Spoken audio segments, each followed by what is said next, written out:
two, one, and in appears my guest. Bonjour, monsieur. Hola, ¿qué tal? Is what I should say. How are you doing? Henri, I'm great. It's so nice to be here with you. Man, Caleb, yes, it That's is right. my pleasure to have you. We have been chatting back and forth for a couple of years now, on just the odd topic here and there. But this one today was very dear to me, and I thought it'd be a great Yeah. conversation to have because it's one of these topics that is a bit of a bullseye when it comes to performance, but people tend to not really think about it that way. So I'm happy about that. Um, I'm going to basically, I mean, proverbially, I'm going to hand over the keys because the first thing I'm going to do is I'm going to ask you to introduce yourself, who you are, where you work, all the details you feel like sharing, and so that the people get a sense of, who today's guest is. Absolutely. I'll try to make it brief, just enough context to make it relevant to today's topic, Henri, Mhm. uh, because we're here to talk about maybe more important things than me. But I wear a couple of hats.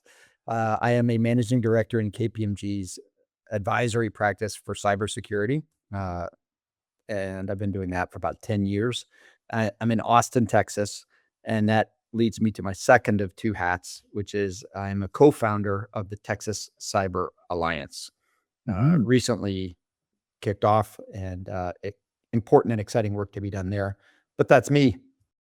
And just like that, that is you. Now, here's a quick question. I had a couple, in fact. Mm. How does a company like KPMG find itself in this kind of, capacity service?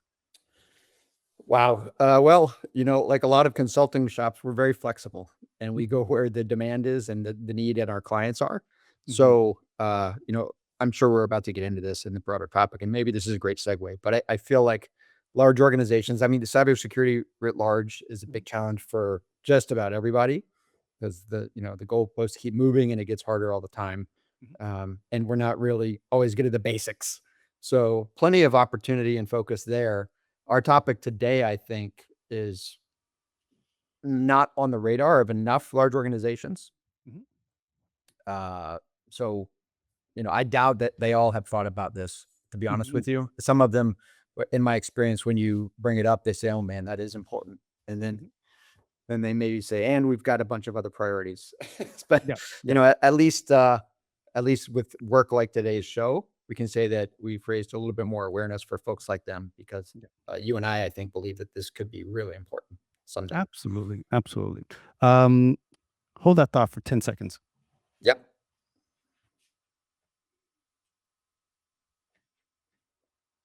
I was like, it's dark in here. Oh, yeah, my light's not on. Um, and it is a topic that most people do not have on their radar. And yes, we will definitely talk about that. But again, I just found it interesting that a financial services company would sort of like pivot, or as you said, they are consulting ultimately. So where the Yeah. demand is, they'll try to provide a bit of a Yeah. service. Tell me a bit more about. Oh, sorry. Go ahead. I was just gonna like for broader context, in case it's helpful. There's three things that the firm does, and it's tax services, Mhm. audit services, and advisory. So Mhm. while we have like a traditional financial services focus in some of those, advisory is in every industry. You name it, you'll probably find folks like us. Yep. Would it be helpful, Henri, if I kind of introduced a little bit of like how some of this became like on my radar? Because I think that maybe is where you were about to go.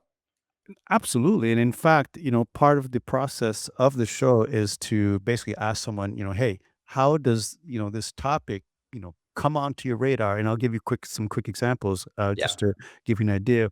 I've had some people come out of academia, when it came to performance. It's like, hey, I just started to do this kind of work for my PhD. And, that's how it came to be. Others were traveling, you know, I remember Scott Gell was in APAC and just talking about the challenges that he had, accessing, content online. And lastly, and this is unpublished, but it'll probably be published next week or so. But I remember speaking with Annie Sullivan at Google, and she talked about how Sergey and the other Google founder were in South America, and they had challenges accessing content online.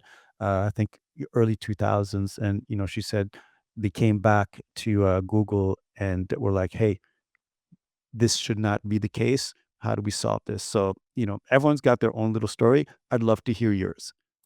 Yeah. Well, I'll call it like 12 years ago or so, or maybe a little longer.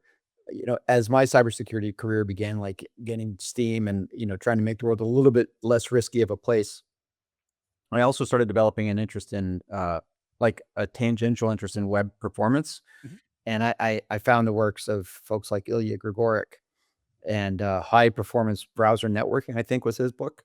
Absolutely. Um, Very influential for me. And, astute observers of the show right now, Henri, will notice that over my shoulder is a map of subsea cables. And Yes. it's by telegeography. I'm sure a lot of folks have seen these maps, and this is an old one. The new ones don't look like this, but that's not the point. The point is that, how information travels from one place to another, reliably, securely, quickly has been on my mind for a while. And anyways, Ilya's book was a big inspiration of, the importance of this to our economy, to prosperity and opportunity around the planet. So, yeah, that's maybe a little bit of also why we find ourselves on this call today together, Henri. That is amazing. And I'd love to hear this kind of story really, because I've always said like at some point something triggers someone to get into a Yeah. particular space, whether it be music, they heard this amazing song by such and such, or like you said, yourself, you might read a book and just be blown away to a point where, you began like digging around and you consider that this sort of inflection point in your pivot into this space, and potentially for some people their careers, right? It was just like a presentation that they watched and it's like, wow, Yeah. that was awesome. um, I know Ilya's not watching this. I'm near certain. I didn't send him a DM, but I remember when that book came out, and there are these rumors about him writing it in like the entire book in a weekend. Like I Ah, like this kind of stuff was floating around, and I mhm. remember just kind of smiling, thinking like, this is interesting because everyone's just like, oh my god, this book. By the way, Ilya, shout outs, a Canadian, a fine Canadian, in fact. I remember when I discovered that, I'm like, "Oh, it makes sense now," because I think he went to Waterloo, a very esteemed, university, not far from Toronto, in fact. Um, that's awesome, and that book did, like, that book has come up a few times, and, between that and I know he made, like, this additional, bit of content because I think it came out just before HTTP 2, That's right. was published, and, so he made this sort of, addendum kinda like, "Hey, I'm adding this to it." Folks, I'm gonna share a link to that book because actually it's available for free online, and I might even do it during the stream. Amazing.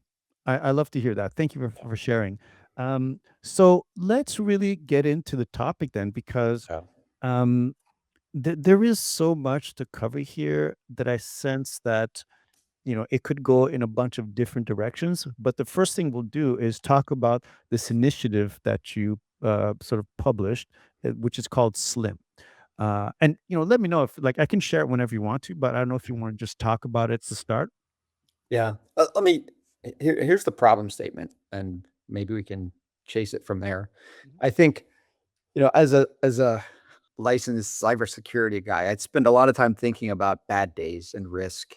Mhm. And but there's preventing those moments, there's detecting those moments, there's like mitigating the impact of those moments. And so the one that really kind of caught me, and I've been thinking about for a couple of years now, is the internet as we know it is, I believe, maybe more fragile than we think sometimes. We've got data centers, we've got satellites, we've got some undersea cables, and every single one of those things is pretty exposed, right, Mhm. to a determined bad guy or natural disaster. Mhm. And so in the event of a man-made disaster or a natural disaster, I ask myself, are we prepared for like a really unlikely but high impact moment? And we've had some that kind of meet that criteria, whether it's like the hurricanes that slammed into the Carolinas a year or so ago. And there's plenty of others where large regions are taken completely offline and people don't have access to sometimes life-saving information about where to find food and water, where to go for help, et cetera, et cetera. And, people will start talking about like ham radio and all these other things that are absolutely important, or AM radio. Mhm. But I also ask myself, what more can large organizations do for moments like this in advance? Mhm. And, you could even, as a consultant, you start to think of like a table and you start to think of who are all the actors on the stage. And each of those like stakeholders might get a column that says, here's what you could do in advance to mitigate the impact of a moment like this. Cause we're going to assume it's happened. Mhm. Not going to argue about how likely this stuff is, because they happen Mhm. sooner or later. Really bad stuff can happen. So anyways, what I wanted to maybe, go over with you and the audience here today is one of those mitigating, I'll call it a control, called SLIM. Mhm. Um, Along my travels, I came across Mhm. text.npr.org. Mhm. And you may have that handy, and if it's easy to bring up, maybe we show that. But as the name implies, it's a text version of npr.org. I also came across Lite.cnn.com. Mhm. And when you see these sites, I mean, it's pretty self-explanatory what they are. They are text-only versions that require almost no bandwidth to load. And also, let me step back one step, Yep. Henri. Please. When I want to not just like kind of vaguely say a bad day on the internet, I want to maybe make that a little more concrete. And here's what I have in mind when I'm talking about this. Mhm. When I say this, I mean really austere network conditions. And here's that I mean 2 weeks, 2 weeks of only having 5% of the bandwidth you're used to. Mhm. Because I think people, in the absence of it being specific like that, they may imagine a whole bunch of other things that I don't have in mind. Mhm. I mean, you've lost internet and the whole thing is offline. I don't mean decent internet or great, and I just mean 5% of the bandwidth you're used to for 2 weeks. What would you do? Are you and those around you prepared, and your organization and so on? So that's pretty bad. Like that's Mhm. almost everybody can say they've not prepared for a moment like that, either personally or their organizations. Mhm. And so going back to like text.npr.org Mhm. or light.cnn.com, you see those and you say, hey, this is very exciting. They have considered how to get content out with almost no internet, with almost no bandwidth available. And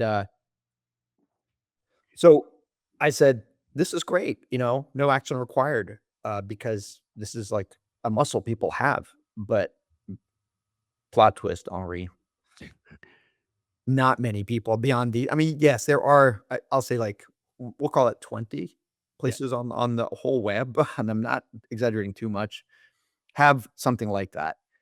And then I get fired up and it really kind of cranky, and I say, wow, uh, surely there's a standard at least that declares what good looks like so people can then go build their versions of this stuff. Mhm. And as far as I can tell, that's not true. Mhm. uh, After asking around and speaking with smart people like yourself, like there's plenty of like emerging standards bodies and groups on protocols and stuff like that. But none of them, to my knowledge, and if there's someone online who can tell me I'm wrong, that would be great, have written down what good looks like for that moment to deliver an experience like text.npr.org or light.cnn.com. Mhm. Mhm. Now, before I bring those up, I'm gonna ask you a couple questions. Mhm. You just mentioned that, could people survive for 2 weeks on 5% of the bandwidth that they're accustomed to? Now, did the 5% come from any kind of study, or you just kind of like threw that out there as a sort of like, let's think of like 5% as a target? It's probably mostly arbitrary. I Okay. don't think I got that anywhere, but I I think I chose it because I'm trying to get people to think about almost no internet, Mm, like the okay. very minimum you can imagine. Yeah. Um, and I know there are people like in military situations, like they design for conditions that what we can call austere network conditions, Mhm, maybe even hostile, mhm, actively hostile network conditions.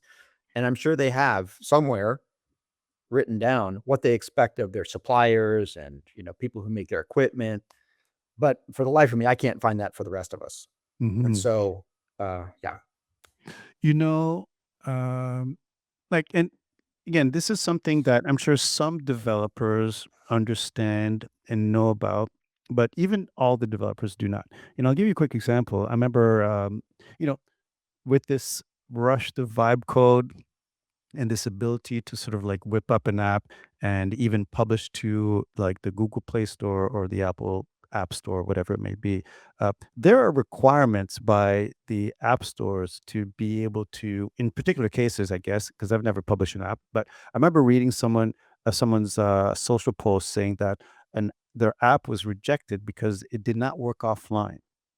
And that brought me immediately to the idea. I'm like, okay, well, you have to realize like this is, in a mobile app world, there are some requirements, um, some basic requirements at the very least. And, you know, he wasn't aware of that. And it just made me think, I'm like, okay, so and again, not because of not wanting to know, but you just don't realize that there are conditions out there where you will not get internet. You will have very challenging internet. I came back, to Toronto yesterday by train, and I knew that during my train ride, it would be a tough call to have very consistent internet, but that's what the world is like, like between major metropolitan cities, it's going to get spotty, which is why I'm always kind of curious what it's like out in the country, yeah. you know. So there's an important aspect of I think where you're going, like in r- non-urban areas in North America. Mhm, Like you made a comment at the beginning of the show around some of the Google founders when they traveled to Latin America, mhm, and they said, "Oh my gosh, like there's a bunch of conditions we've not like built requirements around yet. We're mhm, going to." And when I talk about this, I had a conversation with a gentleman from South Africa, mhm, and this resonated with him a lot because he said, actually, this is kind of hard coded in maybe folks from other places because they already assume the network may not be there sometimes. And yeah, they build in checks to make sure that the message got there before sending another message. And to us, we often maybe assume here in North America that you don't need to do that. yeah. So that's why we're here today, I think. Absolutely. And this is like you said, in particular areas, this is more or less commonplace. Like you Yeah. live like this, and in fact, innovation comes out of these areas. I remember watching a presentation, and these developers who lived in these areas with very constrained internet, if not constrained, but what's the word I'm looking for? Like there's so much traffic per tower, exactly. There was so much traffic per tower that their internet was almost always degraded, right? And um, and he talked about some of the innovation that came out of that because they wanted to do this differently, that differently, how to, publish and stuff like that. So it's very interesting what does take place out of these kind of conditions. Now, folks, what I'm going to do is I'm going to share some of these links that were mentioned. So one of them is light.cnn.com. And in fact, what I'll also do is I'll show us I'll share the other one as well, actually, the NPR site. If you go to text.npr.org, what you're going to see looks basically like this. So let me, and bingo. So this is NPR live. Like this is not, this is like very much today's news. And if you look around, this is all text. Now I'm not going to go through like the actual, the code behind it, but what they're doing is basically just sending you textual information. Obviously no images, and probably as little, if no third parties at all. Because they want this site to load as quickly as possible. And the same thing here with CNN. For those who watched the episode that I had with David Belson over at Cloudflare, And we talked about this, and we talked about these light sites. And, again, this is very much current news, today's news in text information at CNN. And, we'll come back to that in a hot minute as to why this also exists. Now, did you want to look at the Slim page right now?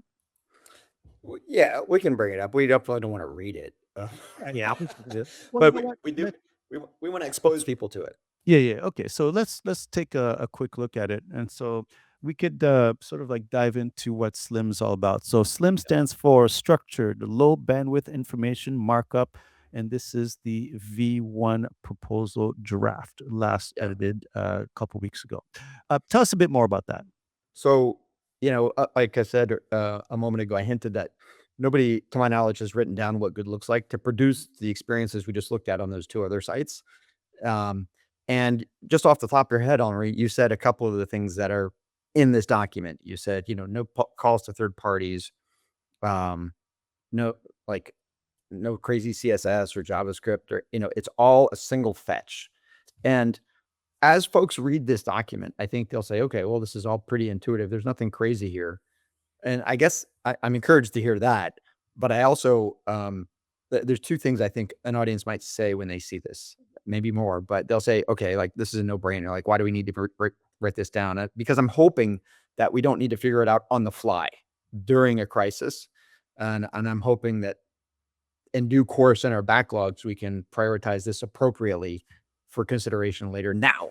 Like get it in there now, and then when time permits, start doing some of this. That's one thing I would say. And then people will sometimes say to me, Caleb, but what about the ads? Like this is not realistic.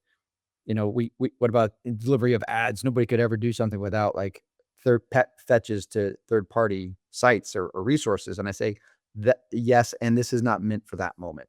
This is meant for a moment far where the things we care about do not include advertising revenue. Hmm. And I would say, this is a starter kit. Not everything. I mean, of course, we have language like must in here, but implementers are free to do whatever they want. This is a starter kit.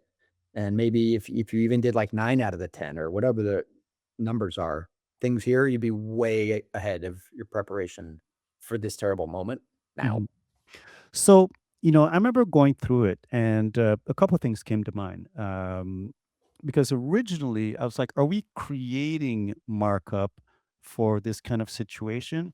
Or is this more almost like advisory in terms of like, this is how you need to think, this is how you need to prepare so that when this moment comes about, you've done some of the heavy lifting already and you can spend more time dealing with whatever else comes up as like as a fire.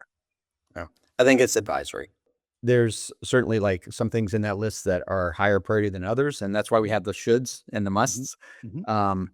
But certainly, I don't mean to necessarily create a new flavor of HTML or anything like that. Mhm, mhm. No. And I Good mentioned that. question. Yeah. No, and I love what that you said that right there because it brings me back to a moment I'm sure you probably recall, and one that would try to shake as much as possible and forget. But you mentioned the idea of not wanting to create new HTML. Uh, it brings back the AMP, AMP, Uh-huh. accelerated Yeah. multiple pages, and Yep.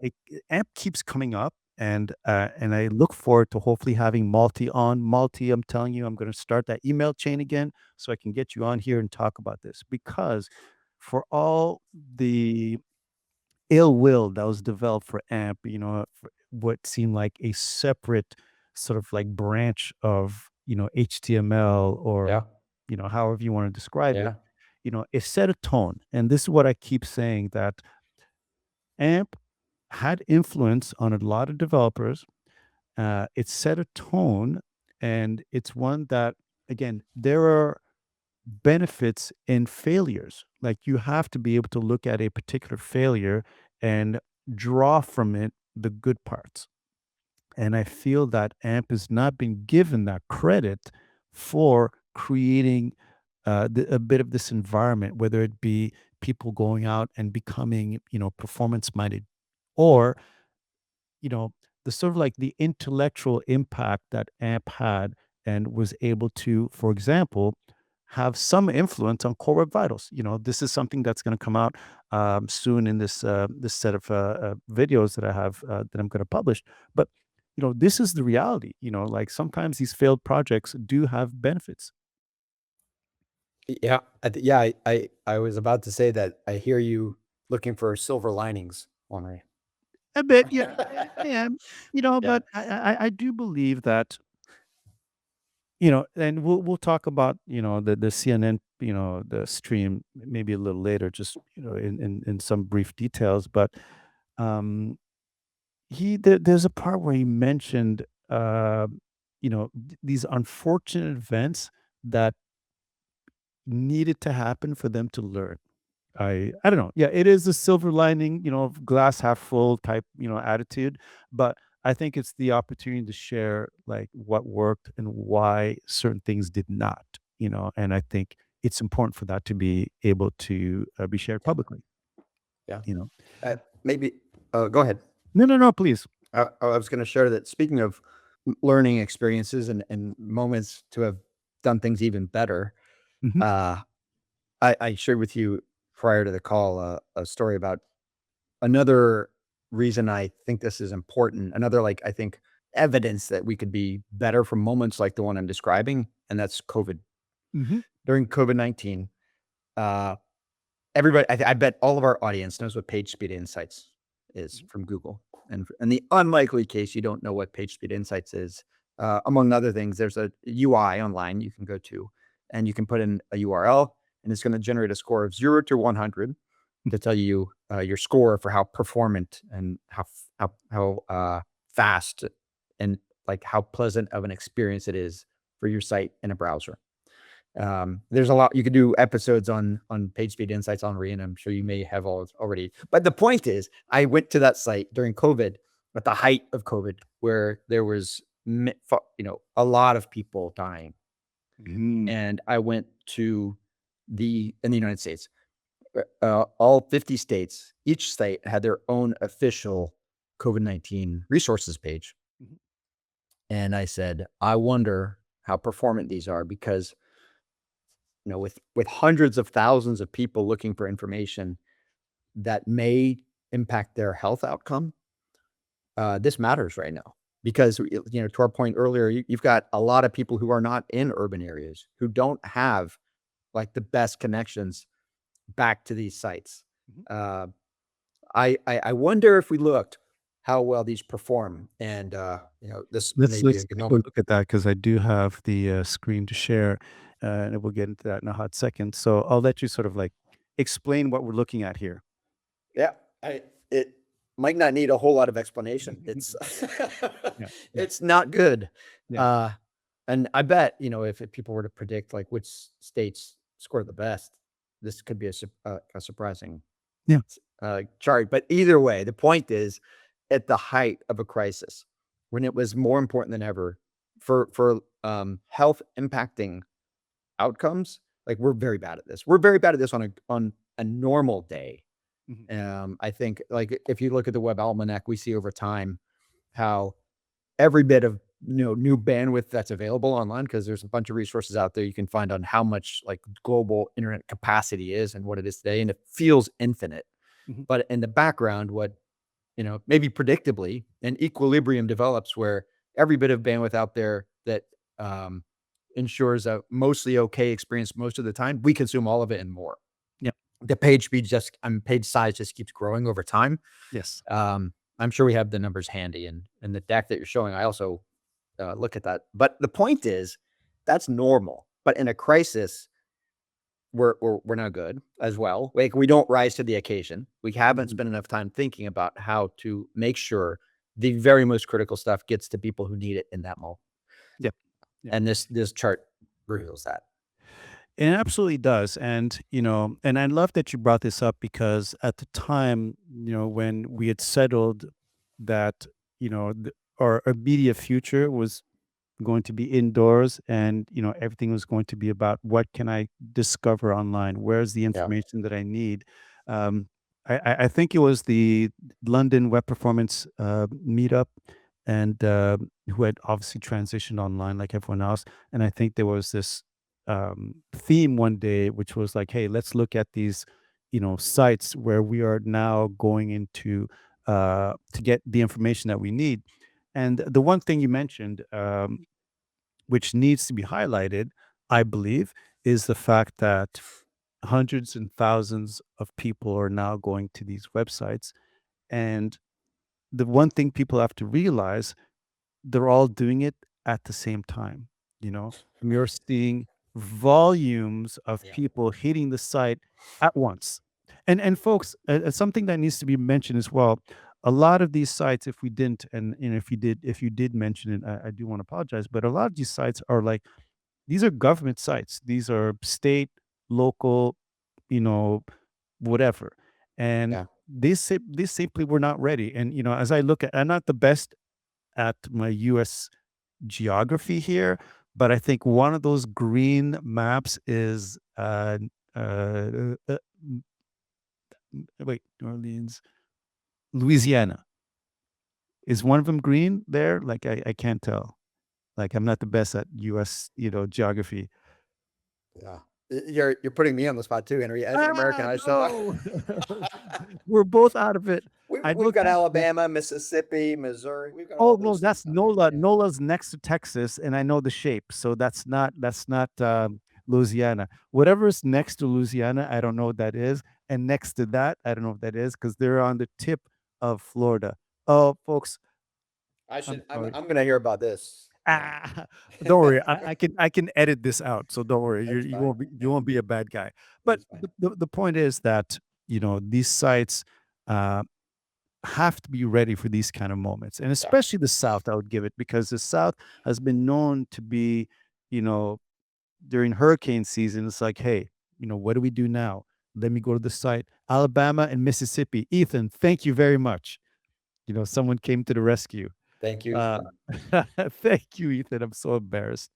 But these are important, areas that should have, sites ready for these crisis moments. And Yeah. this brings me to this moment, this question right here. Is the idea of Slim based on crisis, or is it just best practices ultimately? You know, I leave it a little bit to the market to figure out how and when it's best to figure out when to be ready with this. Mhm, You mentioned some great use cases. Obviously, like places where there's a higher likelihood of severe weather, maybe you mhm, should prioritize this higher than other places. mhm, Um, and by the way, this goes way beyond, I think, just like web getting stuff out, because I bet in most organizations who have email, uh, you know, audiences, mhm. I wonder how often they practice sending text only emails. Mm, mm. It's up and down. Like I hinted at this at the beginning of the show, but like, bear with me, Henri. I'll tell No, a no, quick, please. like visual. Like, let's imagine at the bottom of this table with like 7 or 8 rows, you have users, and then maybe right above that, you have folks who publish content. Mhm, Above that, maybe you have your content delivery networks, your telcos, your government regulators, and on and on. Like there's a list of stakeholders who have an input on how this all plays out and feels for all of us. And we're just talking right now about one little row and one little thing that may reduce the impact of a moment like this. There's a tons of different ways that you could creatively make this less painful. mhm. And I can't wait to explore that. I think about it a lot. But on the show today, we're talking about Slim, which is, I Yeah, hope, helpful. yeah. And, speaking earlier, Henri, about gov websites, .gov, Mhm. maybe this is a moment where I can share. Uh, calling it an innovation would be a stretch, but let's go with that for the sake of the Okay, show. Okay. please. Mhm, Uh, Okay, so I published Slim, and, it's taken the world by storm. It has not taken the world by storm, but that's normal because people have day jobs. This mhm, isn't it doesn't feel urgent. And so, again, we can't get too upset that people are gonna run out, and to my knowledge, all made the Slim version, Slim Ready site for when that moment hits. So I said, "What could be easier? Is there an easy button to make this easier for folks?" And Henri, pop quiz for you. You ready? uh-oh. Yes. Pop quiz. what percent of the internet, quote unquote, is WordPress? Oh, that's not a pop quiz, sir. I mean, depending on who you ask, I'm going to say anywhere from high 30s to low 40s. Some Wow. might exaggerate and throw like, over 50, but it's generally accepted to be, we'll say like 4 out of 10 are WordPress based. I hope the audience appreciates the quality of host we have here, because that is a bullseye, Henri. That is, I mean, if you look at WordPress's own stats, I think they say low 40s. I think the Web Almanac, the most recent version of the Web Almanac, said mid to high 30s. Mhm, Exactly what you said. Who cares? Like whatever the number is, it's a lot. mhm. And so I said, what if there's an easy button for that part of the internet? And so Mm, we talked maybe earlier about vibe coding, and there's a recently available innovation in the WordPress plugin store I that see it. makes it a simple click to make your WordPress site slimified. And some people may say, "Wow, I can have a really ugly, crappy website with the click of a button." And the answer is yes. And you have a website that is much more likely to get where it needs to go in a moment of crisis. So I encourage folks to go check out that plugin. I bet in the audience listening right now, there's people who can make an even better version of this. But I would also like to fantasize that perhaps some .gov sites out there who run WordPress consider this. I did a scan. I used the Web Almanac's, Mhm. scan data, and I think I saw. I feel embarrassed. I don't remember if it was like 3,000 .gov sites running WordPress or 6,000 .gov sites running WordPress, but it's a lot. Yep. And even if a small fraction of the try this WordPress plugin for Slim, it would make me feel very good, and maybe even to help reduce risk on this planet. And get feedback, Yeah. get for the plugin. Um, Absolutely. And I remember noticing the amount of government websites using WordPress, uh, university campuses, colleges using WordPress, and they from time need to deliver some of that same information. Like, hey, this is what you need to do now, for X, Y, Z reason. So, no, WordPress is a popular platform, and however you feel about it, their presence needs to be acknowledged, and worked with. You'd mentioned three things that you felt were important at one point.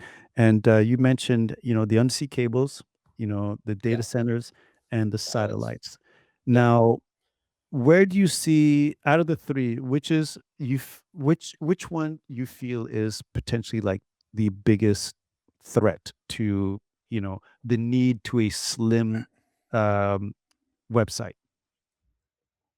Well, I think I know the spirit of the question.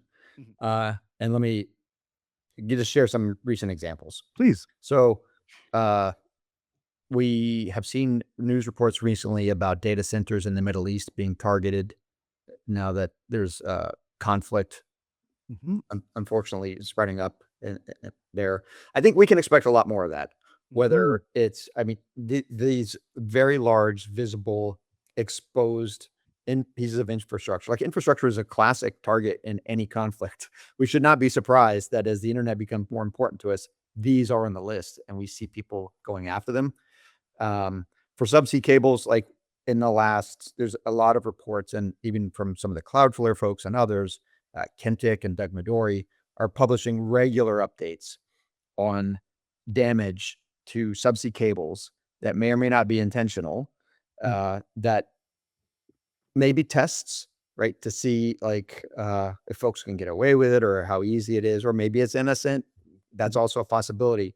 But I would suggest that, the increasing pace, may make us think that it's not a test or it's not an accident, Hmm. maybe a test. And the likelihood, again, that somebody in a moment decides to go after this stuff is higher than ever, and the impact on us will be higher than ever. Like whether it's the map over my shoulder of subsea cables or a more recent one, like the ocean floor is increasingly littered with these things. In the past, they were all governments and telcos. These days, it's mostly like large consortiums that make up, are made up of like your AWS and Meta and Microsoft. Everybody's laying their own cables.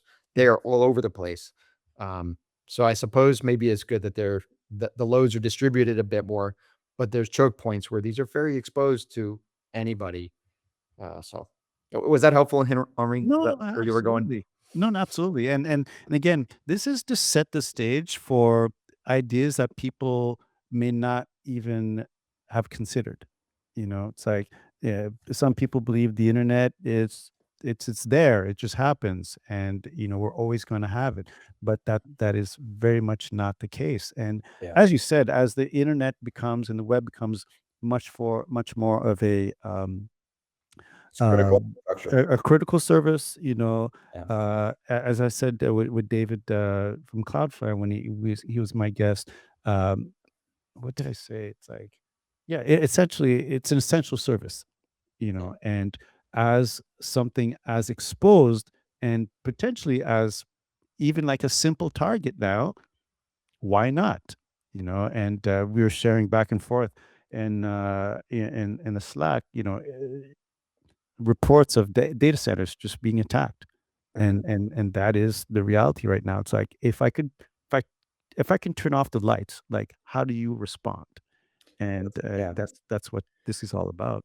So, I'll share one thing I hear when I talk about this with people sometimes that they Mhm, say, "Oh, Caleb, not a big deal because, we're ready for a moment like this. We've mhm, installed a satellite, dish on the roof for Starlink," and I say, "Well, that's good."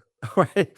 mhm, But the moment I'm talking about, I'm kind of assuming, the austere network conditions include that. But mhm, let's for a moment say that satellite is still a viable way to send stuff somewhere.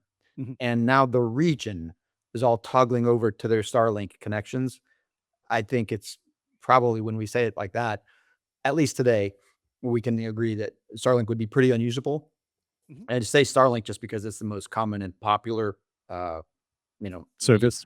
yeah, service. Yeah. There's more on the way. I know that too, but I don't think that's necessarily the answer for this problem. Yep. Um, and then the other thing I would encourage our audience to consider is beyond Slim as Mhm, one mitigating control for a moment like this. I would suggest that we have an inventory of our applications because, large organizations, small organizations, they depend on a whole lot of apps, mhm, and some are more important than others in moments like we're talking about. mhm, My kind of standard joke app would be like the menu app in the cafeteria that tells us it's Taco Tuesday is not critical. mhm, But there, on the other end of the list of apps, if you were to assign a priority to them, let's say there's 3 or 5 that absolutely must stay online, or the organization, it's existential. mhm, I would ask a, if that list exists, mhm, if you've assigned criticality to all those apps, and the answer is usually not really. No, we've never assigned criticality that we agree on or is maybe recent. Okay. And then finally, of the 3 or 5 that must get in and out the door, are they configured to consume as little bandwidth as possible? And again, the answer to that is unlikely. But mhm. Henri, our audience today knows things like about compression, modern protocols like HTTP 3 or 2 if you have to. Um, but usually I feel like an exercise like that is another nice starting place for the audience to get maybe some improvements underway that make this a lot less impactful when it Yeah. happens. I mean, here's one other way to think about it, or sometimes that I spend time like in cycles on in my brain, which is like I think the industry, like the web and publishing industry, has done a lot of work on bringing emerging markets, like make it easier for those regions of the world with less infrastructure, maybe less powerful phones, to experience something like devs would like them to have. Mhm. But very little, if any, effort has ever like so as bringing people over here up top, but very little thought I think has been spent on bringing people who are already there down there in the other Mhm. direction on Mhm. demand, and that's Mhm. what Slim is about. Yeah. No, man. I think it's a fantastic initiative that at least needs to be discussed, and again, government sites, especially those who are in zones that are uh, I don't want to say regularly impacted, but see their share of these sort of crisis moments more so than the average city on the planet need to look at these kind of situations. Like I feel like there's so many examples we could talk about. We could go on forever. Folks, I keep mentioning the CNN one. Um, basically, and this was like an incredible presentation. One of the engineers over at CNN.com shortly after 9/11, and you know, Caleb and I talked about this. It was like months after. 9/11 was like in September. This was like, I think, in December of the same year. Talked about what happened at CNN.com. And it's like an hour long, but it's like fascinating. And they talk about everything they had to do to keep CNN.com online. And they went through hoops and shared like a lot of that data. And I think it's like that got me thinking about this Yeah. a lot. Yeah. It they found out, uh, in a very tragic moment Hmm. how to go from, normal steady state to something much less to deliver critical information to many people who needed it in that moment. It is a great watch, and I'm sure you'll share the link here with folks, Yeah. Henri, but, Yeah. Yeah. um, what a story. What are the couple points we would like to conclude with for the audience, Henri?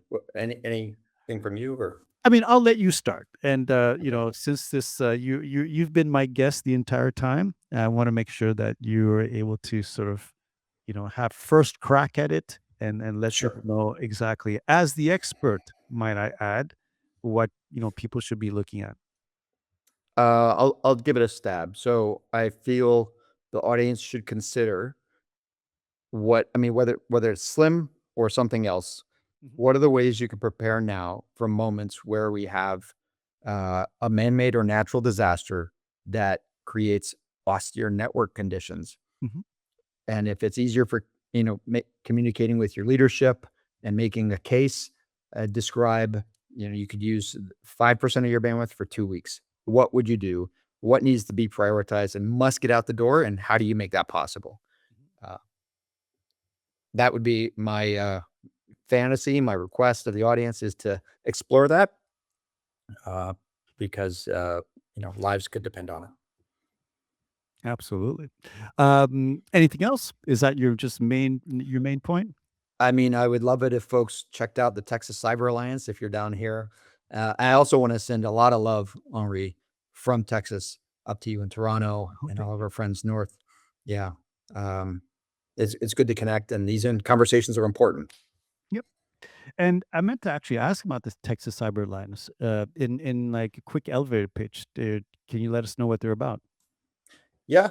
So I'm a co-founder. This is a really or a relatively recent effort, and maybe the problem statement is just if you look at the GDP, if Texas were a country, it would be like the eighth biggest country on the planet, Mm. and which is pretty crazy. And you say, wow, with something so impactful Mhm. on the global stage, are we as prepared as we could be from a cybersecurity perspective? I don't know if anybody is as prepared as they could be for, most or all contingencies. So the Texas Cyber Alliance is about increasing the likelihood that the state and the important businesses and communities are more resilient for moments like that. Nice, nice. So we would love any collaborators and friends down here or elsewhere to reach out because we're excited about the challenge. Someone's been watching this. They've been fascinated with this conversation. How did they get in touch with you, sir? Probably the easiest is LinkedIn. Okay. Um, there's plenty of places out there, but that might be the fastest. Okay. Excellent. We'll make sure to leave that in the show notes.